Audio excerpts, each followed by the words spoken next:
All right, Paul, hit your button. You're all set. Morning, everyone. Let's call a meeting Good to morning. order. When everyone has had a chance to, Well, let's do a roll call first, Paul. sorry. Roll call first. Sally Charlin.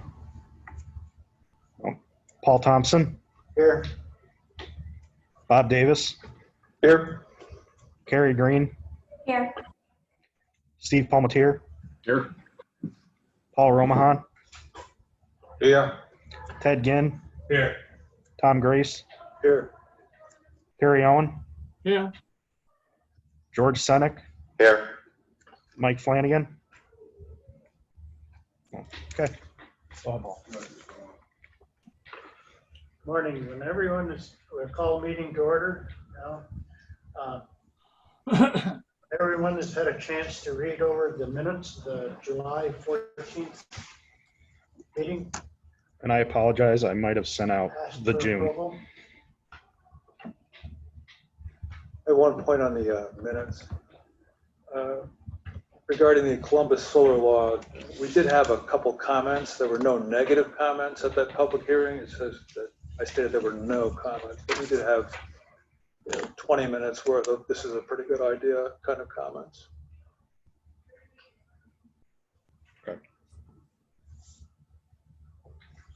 I'll so move on a minute. I'll second. All in favor? Aye. Aye. Approved. 2:39 minutes for July 14th. We have an approval for that. Also move. Second. Second. All in favor? Aye. So carried.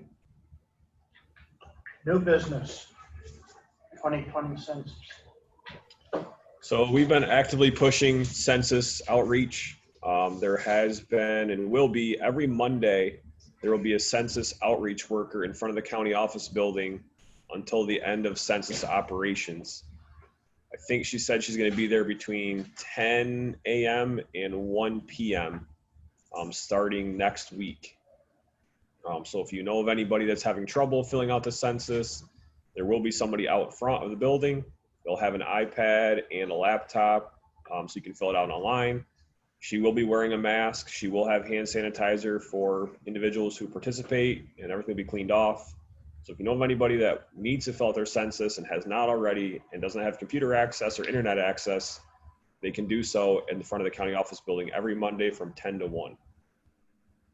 So far, we've had a lot of articles in the Evening Sun. We've done a lot of social media.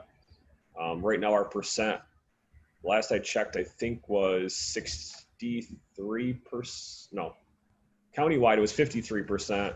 Some of our individual municipalities were at like 63, 60, and then other ones were around 30, 35%. So if you know anybody like McDonough area, German, Lincoln, those state land districts, they're really struggling on the response rate. New Berlin was a little low, but most of like the Oxford, Norwich, Bainbridge, Afton, those areas with villages were pretty good actually. So Have the census forms been mailed yet? yes.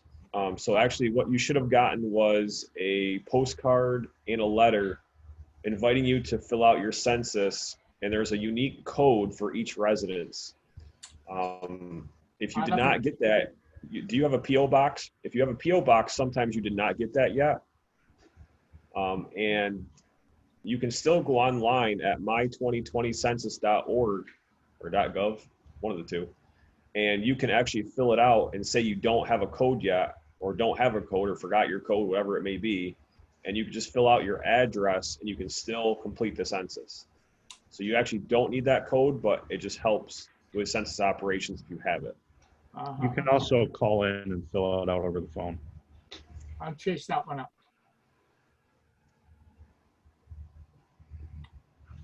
So that's all I have on census. A question on that. If you fill on a line, why they still keep on sending you stuff in the mail? They probably just haven't gotten it yet, or You better process that. yeah. See, sometimes they might have duplicate addresses, so it might just be, or maybe like you have the apartments, maybe for them too. Oh, okay. So.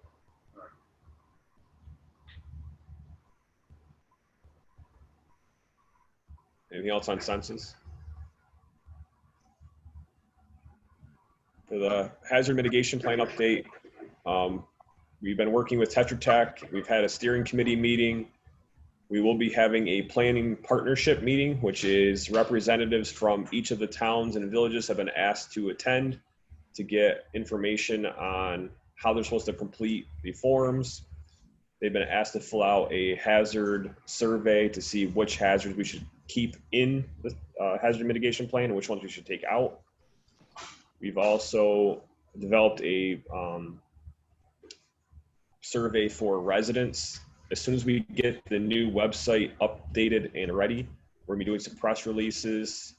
So once that happens, we're gonna ask you all to please, pass that out so that we can get more response to know which hazards people think are the most damaging in Chenango County.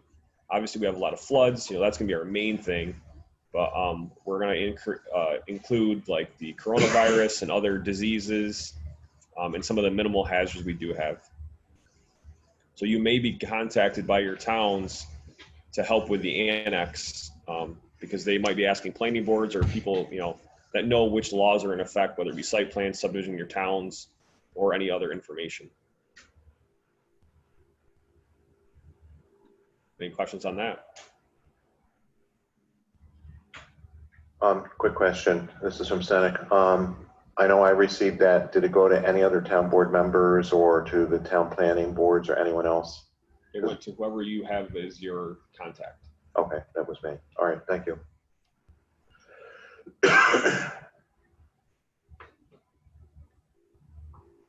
Anyone else? Okay. I guess it's over to you, Mr. Palmetier. Well, good morning. Let's see, what's going on? A lot of work around grant writing for workforce development. I helped SUNY Morrisville. We completed their Perkins grant application. We just did a application to the Community Foundation of South Central New York for $30,000 to expand the programs we're running. One of the things we're going to do probably once we can have people meet together is run a boot camp for electricians helpers. And part of that plan also is going to have some dollars for social work to try to get some of the people who have had drug problems into the program and support them through it. And then finally, there was a $1.5 million Department of Labor grant for workforce development. Morrisville did not want to participate in that, partially because the main campus is outside of the ARC region, and the grant focused on the Mississippi River Delta and the Appalachian Regional Commission's areas. We worked with Bob Murphy. I had actually written a kind of a 4-page outline for Morrisville. I handed that off to Bob Murphy, who's the Workforce Development Director in Broome County, and he actually completed that application, and it went in last, I think, the 27th of July, actually. There's also a lot of work on workforce development for green energy being done by the Tier Energy Network. And something else that I find is really interesting coming out of there is I'm seeing all these technologies that are being developed, particularly underneath the 76 West umbrella. And I'm bringing them into Chenango County. We just did a presentation for Shabani and Carey Bioscience, and I think the pharmacy was on the line. And a couple other big energy users. There's a company that actually now has got a way to install boilers in parallel, electric boilers and fuel oil boilers, and they monitor the price of electricity at that site by the hour. And what they can actually do is automatically switch you from one fuel to the other. There are times right now with solar and wind energy where the cost of electricity is actually zero because there's a surplus of it. Other times, right, cost of electricity goes up because there's so much load on the grid, and it's just a way to, it's a way to save our local companies money. So I think that that's a useful work. That's a good use of my time if I can do that, actually. I've developed a program with Morrisville for a toolmaker's apprenticeship program. We were going to use that at Unison. Unison right now is kind of in flux. So I'm not quite sure where we're going to go with them, but Corning and Oneonta has looked at it, and they were going to start providing that training over there in January. And I don't feel bad about working in Otsego County because about 20% of the employees at Corning actually live in Chenango County. So I'm helping our residents, even though I'm not working with a company right here. And, still working with Unadilla Valley and Oxford and with CORE. So those are the things that I'm kind of paying attention to. Oh, and Carrie and I and Rebecca Gould from Preferred Mutual are talking about some kind of a center for rural entrepreneurship. And that would be a great addition to the Commerce Chenango programs that they provide, because entrepreneurship, as I see it, it's a little bit different than what Carrie's doing right now, in that we're going to work with people who don't even quite know what their business plan is or their idea for a business is. And I've worked with, I've got one gentleman I'm working with, a young man, who's actually developing board games, which are in high demand right now with everybody locked down. And I've got another gentleman who actually had a line of gym clothing, and he didn't know how to really expand his markets. And that's something that the Rev Center over in Ithaca does really well. And I hooked him up with Brad Treat over there. Once he gets that piece done, I think I'll send him back to Carrie for more of the business planning and things, because that's really the difference in what we do. But anyway, those are the things that I'm working on, and plus anything else that pops up. So, any questions? Yes, I have one. On the zero electric cost, is there some way that this could be used in agriculture? Because farms are struggling with these high electric bills and everything like that. I don't know how it would work with that, because this only works if you've got a boiler or a boiler system that's dual fueled, right? So like you actually, what Carrie would have to do or Shabani would have to do is they'd have to put in a second parallel boiler that runs on electricity. So right now, Carrie and Shabani are burning fuel oil. If the price of fuel oil, they compare the price of fuel oil to the price of electricity, and they switch from one heat source to another for their hot water and steam if they're using steam. So I don't really know how that would work with farmers, and I know they're struggling. That's a tough. I think that's a tough thing to do, and I think that my own view of it is that dairy farming. Small dairy farmers, either we have to find some way for them to process their milk and give it and brand it in some way where it's premium. And I've seen that in the Hudson River Valley in places that's done, or they have to switch their product. So it's a difficult market, and that's nationwide, and actually it's globally.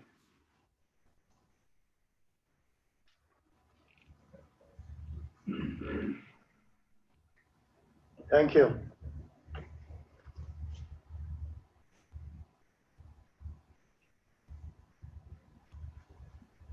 Anyone else have any questions on that?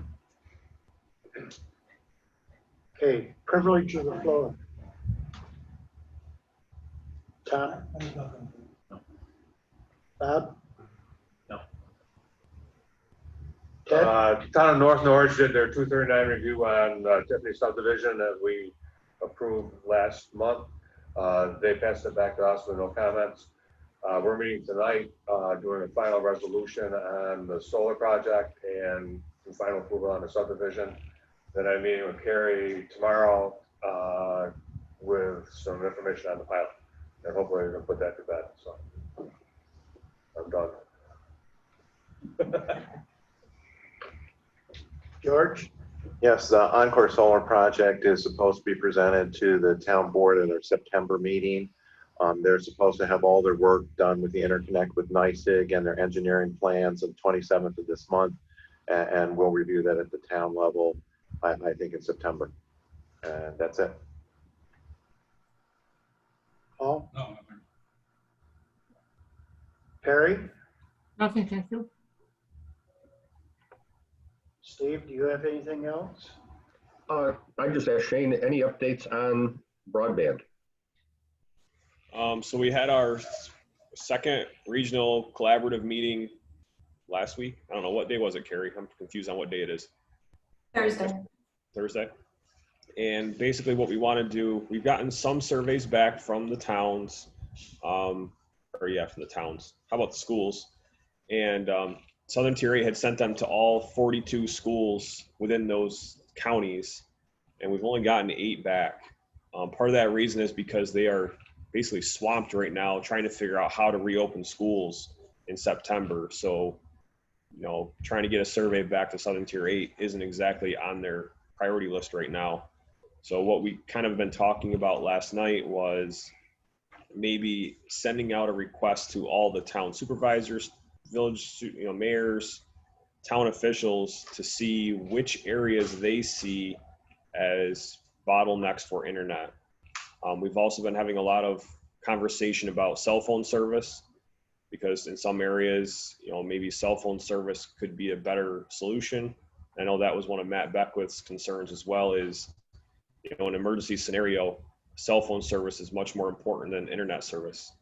So we've had those discussions as well. And we've kind of got a plan in place of some timing of what other types of virtual events, and I don't really mean events, it's kind of like trainings of what we're looking to do, and hopefully have a plan in place by October so that we can apply for funding. Excellent.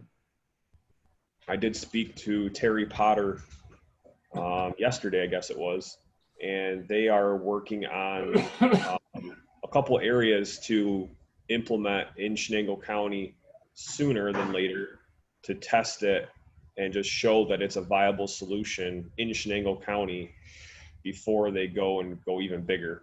They've already tested it in Norwich, but they want to expand it more, because there still has been questions from people saying, is this truly a viable solution in a bigger, larger area? So I think they're going to start testing that just to prove it again, basically, that it is a viable solution. That's a really economical way to get broadband to remote houses and things, I think. Yeah, Yep. I agree. So we're going to be having another meeting probably in the next couple weeks, I assume. If I can do anything, let me know. Yep, we will. Carrie? Hi. So as Ted said, we'll be meeting tomorrow afternoon to talk about the Tiffany Solar Saturn Power. Tomorrow morning at the IDA meeting, the board will be looking at the inducement resolution, potentially to pass that, which the next step would be to have a public meeting and close that out. The Puckett Solar Project from Green, we should be closing that in the next few weeks. That was approved back in 2019, but when everything happened with COVID, things were sort of put on hold as far as the official closing. They're actually looking to have that pilot not actually begin until 2021 or 2022 because of how long it's going to take to finish the project. I did have another solar company just contact me the other day asking for a pilot application and what the steps were to a possible pilot agreement. I don't know where the property is or where it's, somewhere in Chenango County, but when I get more information on that, I'll contact the parties affiliated. That's all I have. Corey, do you have anything? No. Rena? No. Meeting adjourned, 2:39. We're gonna stay right here. Yep. Yeah, okay, that's fine. Yeah, we're just going to switch the agenda and I have to call your sign. You can- oh, okay. Yeah.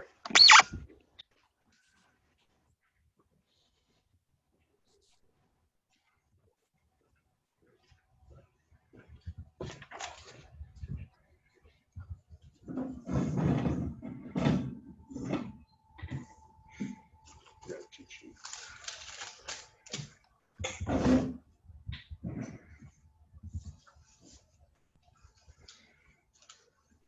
West Guilford? Yeah, it was kind of northeast side. Yeah. I saw it on the road. Okay. That would, Tell me when you're ready. yep, 1 second, sorry.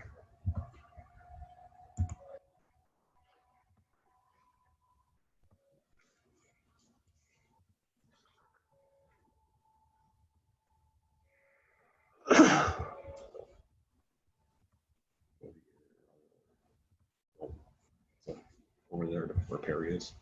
And then hit your bottom right button. Right there. Yep. Hit cancel on that first one. Yeah. Options. Where's my thing? Who can they see? Okay. They can see that wall. Okay. Because that's the issue we're gonna have to attend. We have a camera on our smart See the TV, top. but I See don't the top Okay. one. Record. So the first one or maybe two together are Town of Guilford on the Irish Settlement Road. I'm going to defer that to Bob because it was a little, it was a whole family deal. So. Yeah. This is the Wojcinskis, those two, that's the one we're doing? Yep. Yeah. Okay. Yeah, they're kind of companion subdivisions. What's going on here is that William and Ronald Wojcinski own parcels, and they're each subdividing their parcel to create a third parcel for another brother. So the one you're looking at is Williams. And our only concern about this one was, is the parcel on the right a spaghetti lot? Very close, but just came in within the parameters. We have a 1-to-4, and it was 1 to 4.14 or something. And George and I talked, and we agreed we would round down. The other parcel, Ronald's, adjoins this, and so they're each taking part of, like the piece that you see on the left will become part of the third brothers, and there's a piece of Ronald's that we're not looking at yet that will become part of that third parcel. So we reviewed them. We had no concerns other than the spaghetti lot question, which we felt was resolved. One little side note on this, kind of interesting, the larger parcel, the Ronald parcel, when we first looked at it, there were 3 years in arrears on taxes, so we had told them that we wouldn't process it. And within 2 days, they managed to pay $12,000 in back property taxes. So it's kind of interesting. So they are separate applications, but they are part of one attempt to create another third parcel. Anybody have any questions? If not, we can have a motion to move on the first application. I'll make a motion to accept. Second, I'll second. all in favor? Aye. And then the second application, And I abstain. yeah, 2 abstentions. Abstention. Okay. All right, the I'll second. make the motion to second now. Okay.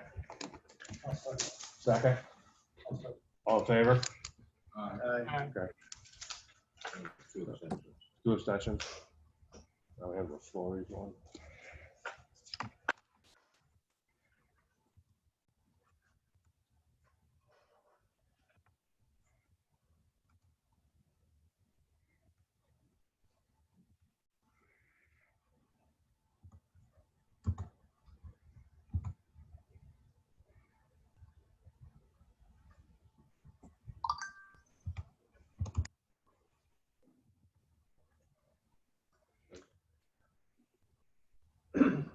So this is also in the Town of Guilford, another family deal. It is, yeah. Also on Irish Settlement Road by coincidence.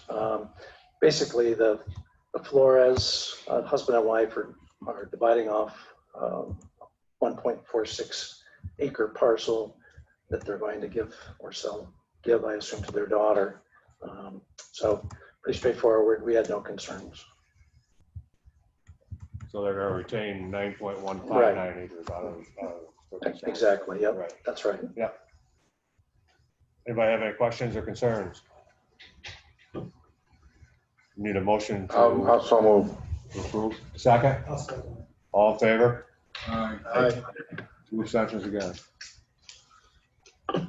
Next we have the zoning and maintenance.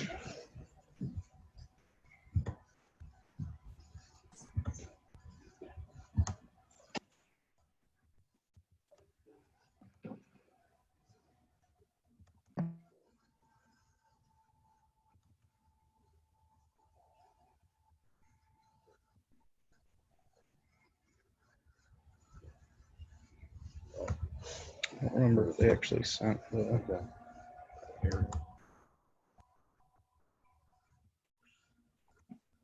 I don't think they actually Okay, sent. so anyhow, as a reminder, the village of Bainbridge has zoning, and this is currently a 2-bedroom residence, or what would you call it? 2-family residence. 2-family, yeah. And they want to change it to a 3-family residence. I did send it to DOT, but I haven't heard anything back yet. Because it's on Main Street. It's on State Route 7. It's on which is Main Street. Yeah. Yep. Okay. It's hard to tell if there's like adequate parking or. I mean, I don't know if that's even an issue for us, but. It's not a countywide. Not Not a countywide issue. impact. So, okay. So just thinking about countywide issues, does anybody have any comments or concerns on? We could have a motion to approve. So moved. Second, I'll second. all in favor? Aye. That's it. Oh, yeah, right? Yep. Okay. Thank you, everybody. Thank you.